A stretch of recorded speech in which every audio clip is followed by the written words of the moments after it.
جو لوگ بھی پریشان حال ہیں، زندگی بھر محنت تو کرتے ہیں لیکن تاریخیں بدلتی رہتی ہیں، وقت نہیں بدلتا۔ گھر میں پریشانیوں اور ناکامیوں کی سب سے بڑی پہلی نشانی گھر میں لال بیگ اور کاکروچز کا ہونا، یعنی آپ ان کو مارنے کے لیے جتنی بھی دوائیں گھر میں ڈال رہی ہے، ایسے گھر کا پیچھا کر لیتی ہیں جیسے کبھی جانے کا نام ہی نہیں لیتی۔ بے شک یہ گھر میں ناپاکی اور نحوست لانے والا جانور ہے، چونکہ جہاں جتنی زیادہ گندگی ہوگی یہ اتنی زیادہ گندگی کو بڑھاتا رہے گا اور تیزی کے ساتھ اپنی نسل بھی بڑھاتا رہے گا۔ آج کی جدید سائنس یہ کہتی ہے کہ ہزاروں کروڑوں سال پہلے، انسان کی پیدائش سے ہی پہلے اس دنیا میں کاکروچز رہتی تھی۔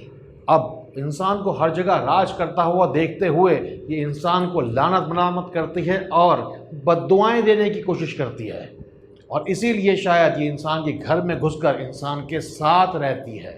ایک بات جو سمجھنے والی ہے کہ ان پر تابکاری شعاعیں یعنی کہ ریڈیو ایکٹیو ریز بھی اثر نہیں کرتی۔ لال بیگ عجیب و غریب حالات میں بھی سروائیو کر سکتی ہے، کیونکہ ان کے جسم کے اندر خون نہیں ہوتا، ایک سفید رنگ کا مواد ہوتا ہے۔ یوں معلوم ہوتا ہے کہ لال بیگ نہ ہوا کوئی شیطان ہوا جسے زندہ رہنے کی مہلت دی گئی ہے۔ لال بیگ کو گھر سے مار بھگانے کے لیے آپ بورک پاؤڈر، آٹا اور چینی پسی ہوئی ہم وزن برابر لیجئے، اسے اچھی طریقے سے ملائیے اور گھر میں جتنا ہو سکے دور دراز چھپی ہوئی جگہوں پر پھیلائیے، اور ہر جمعرات کے روز سورہ مائدہ پڑھ کے گھر کے چاروں کونوں پر دم کیجیے۔ گھروں میں آج کل پریشانی اور تنگ دستی بہت زیادہ ہے۔ یہ چند عجیب و غریب شیطانی مخلوق ہیں جو گھروں کے اندر انسان کے ساتھ موجود رہتی ہیں۔ اگر دو صورتیں انسان کے ساتھ موجود ہوں تو اس صورت میں کسی بھی جانور کو مارنا غلط نہیں۔ پہلی وہ صورتحال ہے جس میں کوئی جانور انسان کے لیے نقصان دہ ہو، اور دوسری وہ صورتحال ہے جس کے اندر انسان کا کوئی فائدہ ہو۔ اس صورت میں کسی جانور کو ہلاک یا حلال کیا جا سکتا ہے۔ ہمیشہ یاد رکھیے کہ جس گھر کے اندر ناپاک جانور بسیرا کر لیں، اس گھر کے اندر ناپاکی کی وجہ سے اللہ تعالیٰ کے پاک فرشتے منہ پھیر لیتے ہیں۔ پھر چاہے انسان جتنی بھی محنت کر لے، اس کی ناکامیوں کا سلسلہ نہ ختم ہونے والی کوئی ایک دوڑ کی طرح چلتا ہی رہتا ہے۔ گھر میں نحوست، لڑائی جھگڑے اور فساد ڈالنے والا سب سے نمبر 1 جانور ہے چھپکلی۔ میں نے بڑے بوڑھوں بزرگوں سے سنا ہے کہ اگر کبھی چھپکلی نظر آئے تو اس سے حضرت سلیمان علیہ السلام کا واسطہ دیجئے، اور اگر وہ بغیر کچھ کہے چلے جائے، اس کا مطلب کوئی جناتی چیز ہوگی جو کہ غلطی سے راستہ بھٹک کے آپ کے گھر میں آ گئی تھی۔ حدیث پاک کا کم و بیش مفہوم ہے کہ جو شخص چھپکلی کو ایک بار میں مارے گا اسے 100 نیکیاں عطا کی جائیں گی۔ دراصل یہ گرگٹ کی ہی خاندان کی ایک نسل ہے جسے آج کی تاریخ میں ہم چھپکلی کی نام سے جانتے ہیں۔ دراصل چھپکلی کی فطرت میں ہی شامل ہے کہ وہ کسی نہ کسی طریقے سے ازل سے انسان کی دشمن ہے۔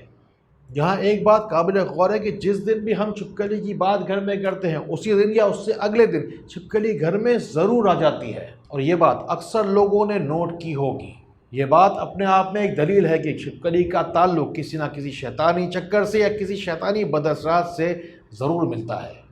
جس روشن دان میں جس کھڑکی سے چھپکلی کے آنے کا آپ کو خدشہ ہو یا خطرہ ہو، اس جگہ پر آپ کو ایک چھلکا لینا ہے، کوئی انڈے کا چھلکا لے لیجیے، اس میں تھوڑا سا تمباکو اور تھوڑی سی کافی ڈال دیجیے۔ یہ تینوں چیزوں کی مل کر جو بو پیدا ہوتی ہے، اس سے چھپکلی آپ کے گھر میں کبھی نہیں آئے گی۔ گھر سے نحوست کو بھگانے کے لیے، اللہ کی رحمت کو پانے کے لیے یا اللہ ہو یا رحیم ہو، ہر نماز کے بعد 100 مرتبہ پڑھیں، اور رزق میں اضافے کے لیے ہر نماز کے بعد یا اللہ ہو یا رزاق کو پڑھیں۔ گھر میں لڑائی جھگڑے، فسادات کی، نحوست کی، چاہے جو کوئی بھی وجہ ہو، آپ کو پریشان کرنے والی پریشانی چاہے کسی جسمانی بیماری کی صورت میں ہو یا کسی روحانی مسئلے مسائل کی صورت میں، اپنا کوئی بھی سوال آپ روشنی سینٹر کراچی پاکستان میں بتانا یا لکھوانا چاہتے ہیں، یا دکھایا ہو دل دنیا نے اتنا کہ اپنا حال سنانا چاہتے ہیں، میری دعا ہے کہ اللہ تعالیٰ آپ کے گھر کو خوشیوں کا گھر کر دے، آپ کو اندھیروں سے نکالے اور روشنی میں لائے۔ پھر آتی ہے مکڑی، مکڑی کا جالا اور مکڑی کا گھر، جو کہ بہت بڑی نحوست کی نشانی ہے۔